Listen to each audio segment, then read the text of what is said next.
वज़ीराअज़म शहबाज शरीफ ने कहा है कि बरामदात पर मबनी तरक्कियाती अहदाफ का हसूल तरजीह है। बरामदात में इजाफे और एक्सपोर्टर्स को सहूलियात की फराहमी के हवाले से इदारा जाती इस्लाहात पर काम तेज करने की हिदायत। नेशनल डायलॉग कमेटी ने सियासी मुज़ाकरात के लिए 3 रुकनी आला सतह की कमेटी बनाने की तजवीज़ दे दी। सदर मुमलिकत नवाज शरीफ और वज़ीराअज़म पर मुश्तमिल कमेटी को मुज़ाकरात का आगाज़ करने का मशवरा।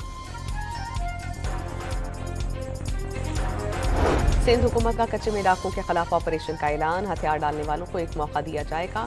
वज़ीर दाखिला ज़ियाउल हसन लंजार की न्यूज़ कॉन्फ्रेंस।